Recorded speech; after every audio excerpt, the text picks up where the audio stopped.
Stupid lady in a store tries to make me give her a too expensive necklace. For context, I'm a 13-year-old guy. So I went to the store earlier today and I was looking for a necklace. And while I was doing that, I picked out a nice one that was last on the rack of its kind. So while I was looking at it, entitled Mother with Her Child in Tow. The child was a girl around 13 to 15 IDK. And she said, "Wow, that's a bit expensive for you." I'm over here thinking to myself, like, what the hell? Then this entitled piece of crap says, "There's no need for you to have something this expensive. Just give it to me because my daughter wants it." Keep in mind, I'm in the small men's jewelry section. I say, "Ma'am, why would I give this to you?" She responds by saying, "That necklace is way too expensive for you."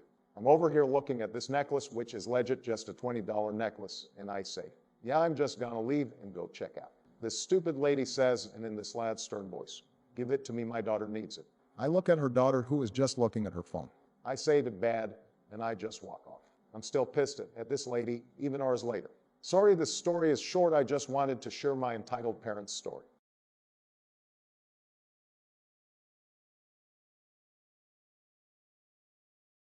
Our meal should be free. My husband is military.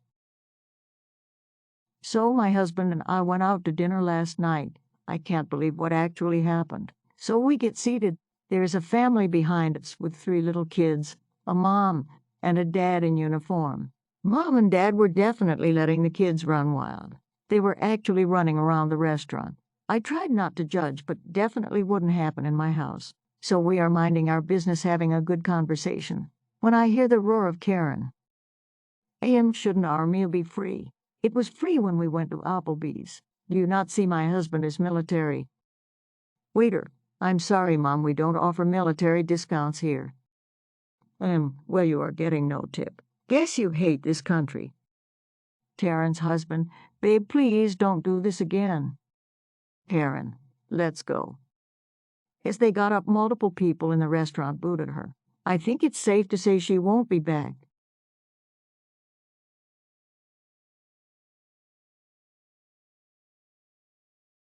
I'll have my own graduation with blackjack and hookers. Running a school is a never-ending source of entitled parent stories.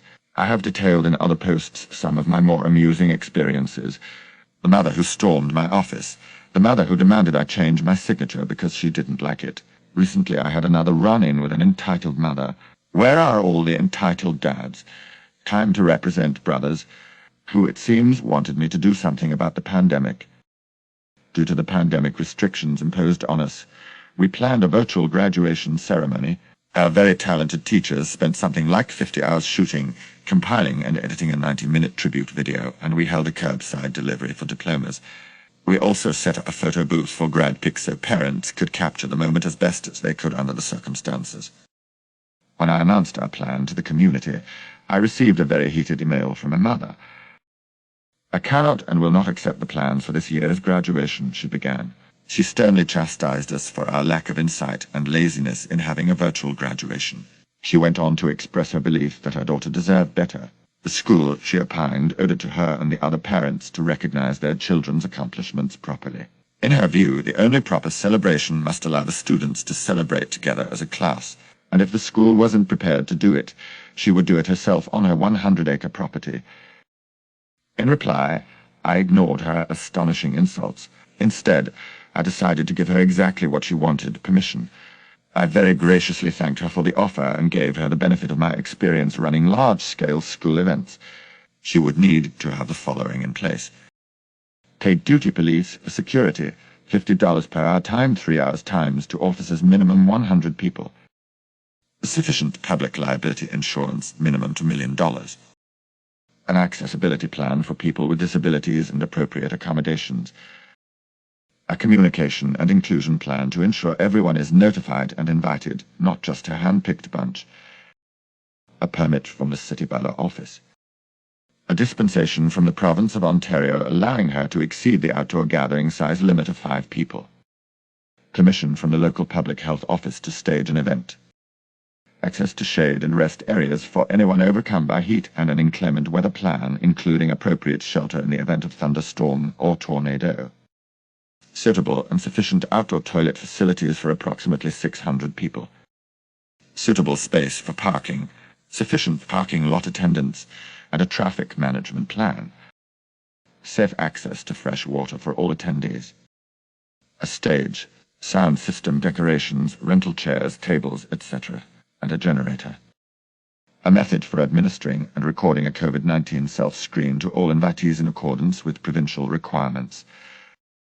A seating plan, observing to metric distance, and a method for recording the attendance and contact information of all attendees for contact tracing purposes. A videographer and photographer, and informed consent from every parent to allow their kid to be photographed, video recorded. I pointed out that due to privacy restrictions, I was unable to share any personal information about any student with her, so she would be on her own to contact everyone. Furthermore, as this would be a private event, school staff would not attend. We would not provide the diplomas or awards, nor would we support, endorse, advertise, or promote it. She was also not permitted to use the school's name or imply this was a school event due to liability concerns. The usual guest speakers would support only our official graduation, so she would need to arrange her own.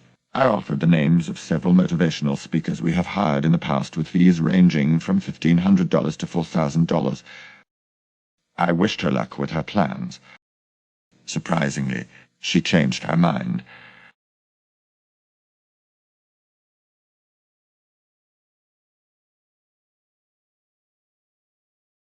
Mom doesn't think people can be bisexual. I figured out I'm bi when I was 18. A bit of a late bloomer, but sometimes is not obvious even to the person who's bi. For a few months, I wasn't 100% sure.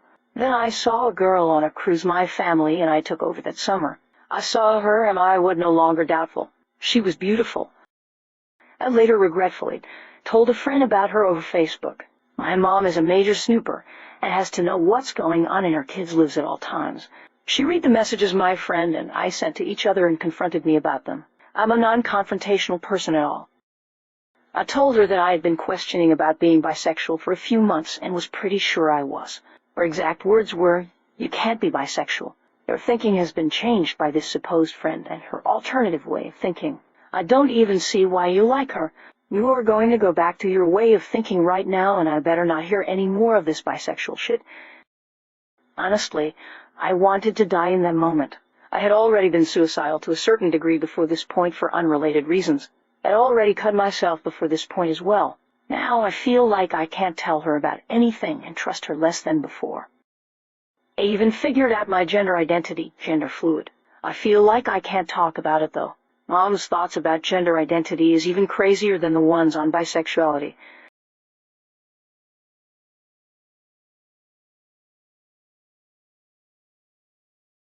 Karen demands I stop watching my movie on a flight. The title is pretty self-explanatory, but a little context. Me and my mom are visiting family for the summer, so we had to fly. Karen and her son were seated behind me and my mom on the plane. Now I love musicals. The one I'm currently obsessed with is the Sweeney Todd movie adaptation, because I finally got around to watching it, and goddamn do I love it. So of course, I downloaded it for the flight. I was watching the movie, headphones on, enjoying myself. I had no idea that the Karen's entitled little crotch goblin was watching also through the gap in the seats. When Sweeney makes his first kill, of course it's full of blood. And I hear the tiny little scream from the crotch goblin.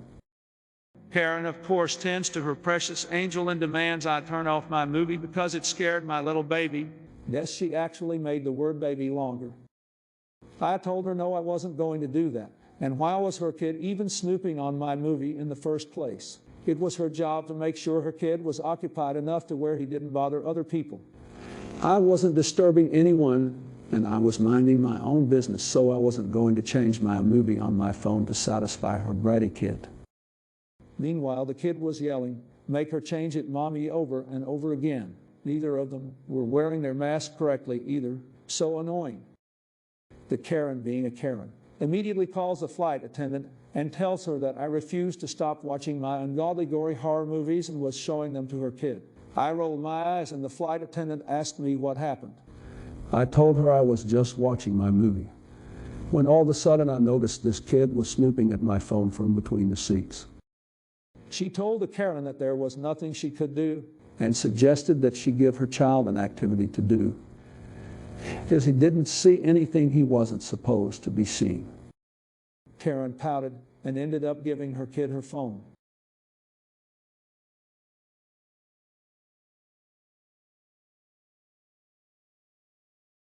Check out my other awesome videos.